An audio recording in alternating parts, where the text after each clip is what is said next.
अस्सलाम वालेकुम।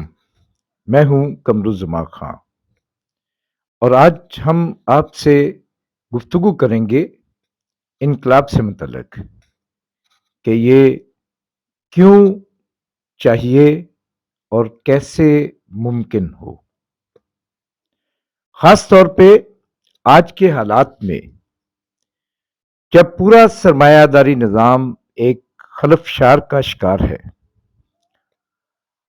और सरमायादारी के तहत समाजों को आगे बढ़ाने का अमल बिल्कुल ठहर चुका है।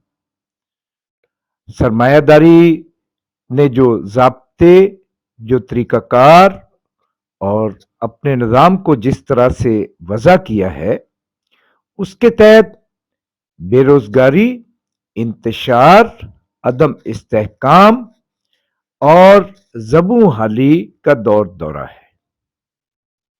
तो सवाल ये पैदा होता है कि अगर सरमायादारी निज़ाम इस वक्त ज़ायदुल मियाद होके इंसानों की ज़रूरियात पूरी करने से कासर हो चुका है, समाज को सेहतमंदाना अंदाज में चलाना मुमकिन नहीं रहा और माशी बोझ से अवाम बदहाल हो चुके हैं, तो फिर इस निज़ाम से छुटकारा क्यों ना हासिल किया जाए।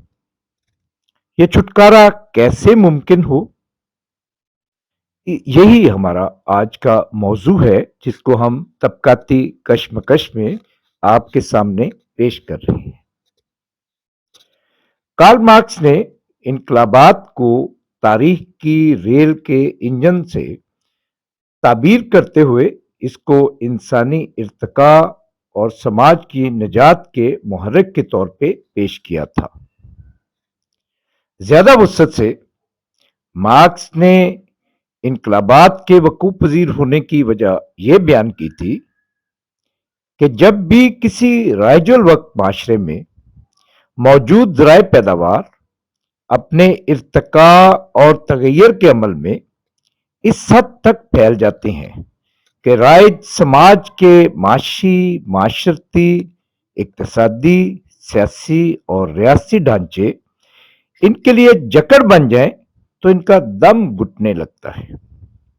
समाज में एक हैजान, एक इज़्तिराब और एक बेचैनी पैदा होती है और ये एक लावे की तरह सुलगने और उबलने लगते हैं। फिर इसमें म्यारी तब्दीली आती है और ये फटकर पुराने समाज के ढांचों को तोड़कर नए ढांचों में मरतब होकर एक नए वक्त और जमाने का आगाज करता है। इनकलाबात दर हकीकत मामूल का हिस्सा नहीं होते और कभी कभार मखसूस हालात में उभरते हैं।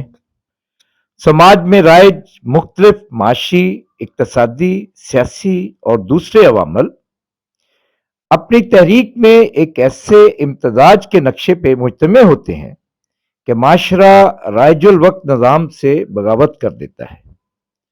मुख्तलिफ समाजी अनासर के इर्तिका का ये मखसूस इम्तजाज न तो वक्त के हवाले से और ना ही शिद्दत और उसके मुज़मरात की बुनियाद पे हतमी तौर पे मुतय्यन किया जा सकता है। हकीकी इनकलाबात के दुरानिये का भी हतमी तयन मुमकिन नहीं होता। इनकलाबात बरसों पे भी मुहित हो सकते हैं, जैसे स्पेन का 1931 से 37 तक का इनकलाब था।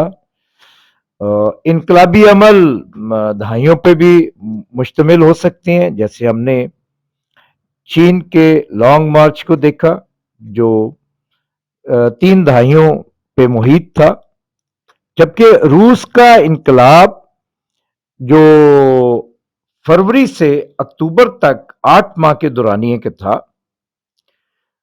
वो भी एक ऐसा मुख्तसर पीरियड था जिसने पूरे समाज की कायाकल्प की। अमूमी तौर पे फौजी बगावतों या हुकूमतों की तब्दीलियों और हुक्मरानों के रद्दोबदल को ज़राए अबलाग और सरमायादारी के मुफक्करीन इनकलाबात का नाम देते हैं, लेकिन दर हकीकत इनकलाबात इससे कहीं बड़े और देवहेकल पैमाने पर एक तब्दीली होती है। حقیقی انقلابات میں صرف حکمران ریاست، سیاست اور معیشت ہی اکھاڑ کر پھینکی نہیں جاتی، بلکہ تاریخ کے ارتقاء کا رخ بدل جاتا ہے۔ موجود جغرافیے اور سرحدیں بدل جاتی ہیں، معاشرے کی اخلاقی، نفسیاتی اور سماجی احساس تک بدل جاتے ہیں۔ غرض کے انقلاب اس سے کہیں بڑی تبدیلی کا نام ہے جس کا ہمیں باور کرانے کی کوشش کی جاتی ہے۔ ٹراسکی کہتا ہے کہ عوام کی تاریخی واقعات میں براہ راست مداخلت ہی کسی بھی انقلاب کی سب سے نمایاں خوبی ہوتی ہے۔ عام دنوں میں ریاست، خواہ اس پہ بادشاہت براہ جمع ہو یا جمہوریت، خود کو عوام سے بے نیاز رکھتی ہے، اور تاریخ لکھنے والے سربراہان مملکت، وزراء، دانشوروں اور صحافیوں کے حوالے سے ہی تاریخ کو مرتب کرتے ہیں۔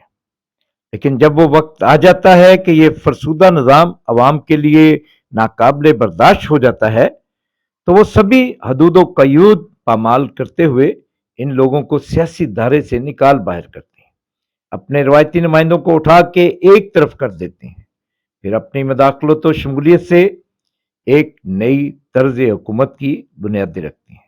یہ عمل اچھا ہے یا برا، اس کا فیصلہ اخلاقی مبلغین کرتے پھریں، ہمیں تو ان حقائق سے ویسے ہی سروکار ہے جیسے وہ اپنے معروضی حالات کی کوکھ سے جنم لیتے اور تشکیل پاتے ہیں۔ ایک انقلاب کی تاریخ ہمارے لیے سب سے پہلے حکمرانی کے عمل میں عوام کا دخل ہونا ہے، جو وہ اپنے مقدر بدلنے کے لیے کرتے ہیں۔